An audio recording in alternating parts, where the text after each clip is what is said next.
là, étant donné qu'il était endormi. Nous avons déjà eu une réponse, mais nous pouvons davantage encore recevoir les réponses des spectateurs. Nous pouvons davantage encore recevoir pour être édifiés davantage. Je ne dis pas que la première a été fausse, mais nous voulons encore davantage être édifiés par vos réponses. Alors nous allons poursuivre la deuxième phase de cette émission. Vous avez la thématique inscrite au bas de votre écran, le choix. C'est le choix et ses conséquences, nous sommes dans le domaine du mariage. Le choix et ses conséquences, plus précisément dans le domaine du mariage.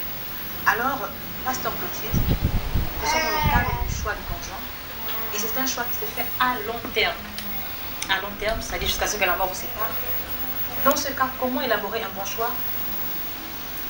Ok, comment élaborer un bon choix?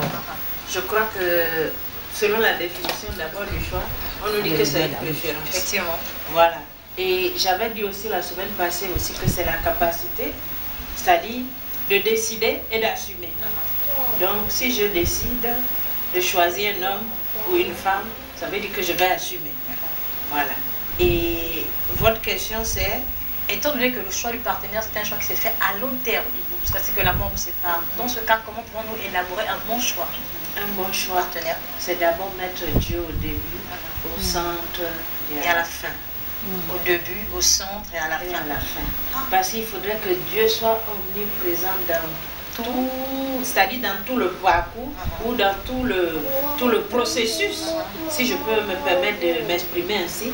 Parce que le problème souvent de l'homme aujourd'hui, même dans les églises, c'est-à-dire qu'on vient mettre Dieu après.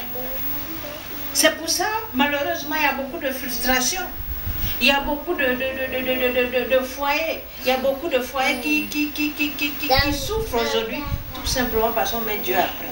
Si je dis Dieu après, qu'est-ce que ça veut dire?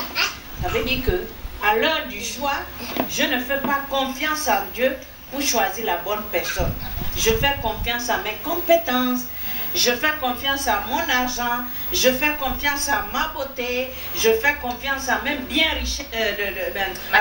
matériel pour pouvoir choisir l'homme ou la femme de ma vie.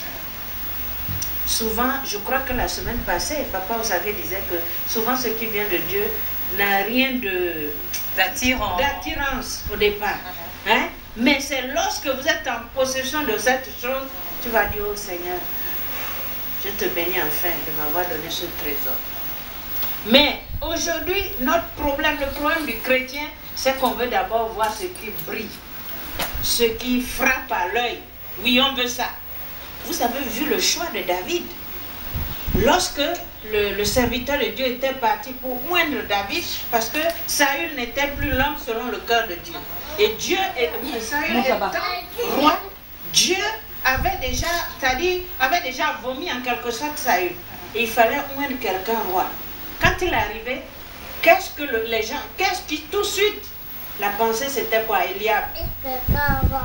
Parce que c'est lui le grand frère, il avait des critères qui, physiquement ou humainement parlant, voici l'homme qu'il faut. Mais Dieu a dit non. L'homme fait attention à ce qui frappe le cœur, à ce qui frappe l'œil, mais Dieu regarde le cœur. Alors ce matin, je disais qu'il faut faire attention à l'heure du choix. Mets Dieu au début et fais confiance à ce que Dieu te montre. Je vais donner cet exemple-là que j'ai lu un jour dans un livre. Un monsieur un jour qui était à la recherche de l'âme sœur, qui a prié, il disait, Seigneur, la première personne que je vais rencontrer dans l'église, ça va être mon épouse et tout ça. Tout à coup, ce monsieur prie, il arrive à l'église. La première personne qui vient à sa rencontre, c'était vraiment une personne qui a perdu ses deux pieds et tout. Il dit, oh mon Dieu, là je me suis trompée, c'est pas celle qu'il me faut. Il retourne encore à la maison, mais Dieu, je te parle, écoute-moi. La première personne que je vais rencontrer arriver à l'église, la première femme, c'est la femme de ma vie. Il arrive cette fois-ci, c'est une femme aveugle. Donc c'est pour dire que, je prends juste cet exemple pour dire que faisons confiance. Peut-être que Dieu était en train de lui laisser un message par cette femme qui physiquement n'avait rien peut-être pour attirer. Il y a des fois on fait confiance en Dieu et Dieu transforme. Parfois on fait confiance en Dieu et Dieu guérit.